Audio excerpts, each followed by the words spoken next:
여러분 안녕하십니까? 진성호입니다. 긴급 속보입니다. 윤석열 대통령의 사건을 담당할 서울중앙지법의 재판부가 확정됐습니다. 지귀현 재판장이 심리를 담당합니다. 집판사는 누구일까요? 자, 과거의 판결 내용을 보면 상당히 중립적이지만 이재용 삼성전자 회장에 대한 무죄 판결 등을 보면 그렇게 걱정하지 않아도 좋다는 생각도 듭니다. 그러나 알 수는 없습니다. 자, 지금 형사 25부에 서울중앙지법은 윤 대통령 사건을 맡겼습니다.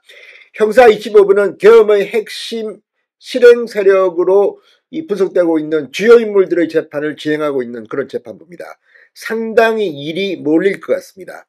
윤 대통령의 최대 구속기한은 6개월입니다. 그 전에 보석으로 석방될 가능성이 높고 또 6개월 만에 1심 판결이 나오지 않을 수도 있습니다. 이재명 더불어민주당 대표, 민주당 지금 이 건을 어떻게 지켜보고 있을지. 아무튼 서울중앙지법은 적어도 서울 서부지법과는 다를 겁니다.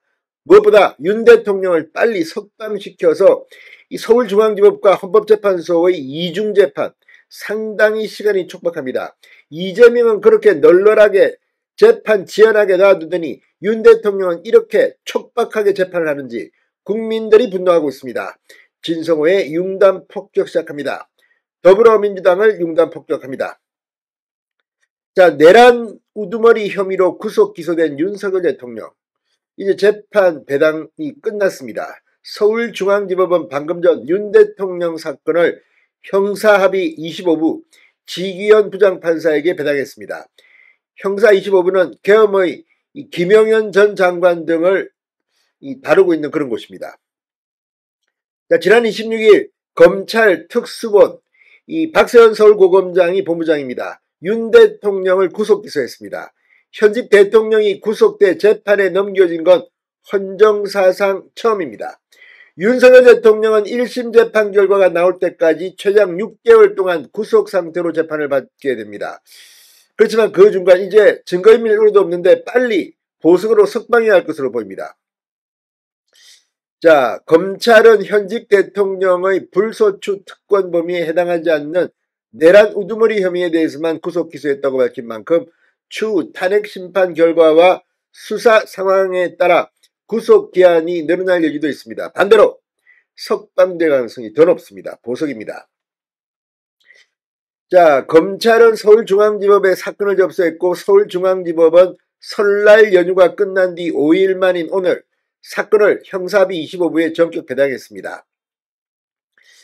비상계엄 관련 내란죄 피해자들 사건을 심리하는 재판부인 점을 고려한 것으로 보입니다. 이 재판부에서는 구속 기소된 김영현 전 국방부 장관, 조지호 경찰청장, 김봉식 전 서울경찰청장, 노상원 전 국군정보사령관 등 재판을 하고 있습니다. 무엇보다 재판장에 관심이 쏠립니다. 형사 25부 재판장은 지귀현 부장판사, 사법연수원 31기입니다. 부산지법 동부지원 부장판사, 대법원 재판연구관 등을 격입한 엘리트 판사로 보입니다. 지부장판사는 지난해 9월 마약류 관리법 위반, 대마 흡연 및 교사, 증거인멸 교사 등 혐의로 불구속 기소된 유아인, 징역 1년 벌금 200만 원을 선고한 판사입니다. 지난해 2월에는 경영권 승계와 관련한 부당합병, 회계 부정 혐의로 기소된 이재용 삼성전자 회장 재판에서 19개 혐의에 대해서 모두 무죄를 선고한 판사입니다. 지부장 판사는 지난 16일 김전현 장관의 첫 번째 공판 준비기일을 시작으로 내란죄 관련 사건 심리를 본격적으로 하고 있습니다. 지난 23일에는 조지호 경찰청장의 보석을 허가했습니다.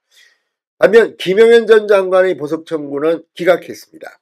자, 형사재판이 시작되면 윤 대통령은 매주 많으면 3회씩 재판을 받게 될 가능성이 있습니다. 윤 대통령은 다음 달 4일 헌법재판소 5차 변론기를 앞두고 있습니다. 헌법재판소는 8차 변론까지 미리 지정해놨습니다. 다음 달 13일입니다. 윤 대통령 측은 재판 일정과 진료 등을 이유로 법원에 보석을 청구할 방침입니다. 탄핵 심판 중지 요청도 검토하고 있습니다.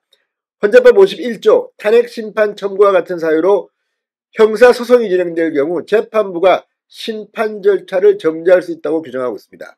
그런데 지금의 정치 편향 논란이 되고 있는 헌법재판소 재판관들이 이걸 정지할 것 같지는 않습니다.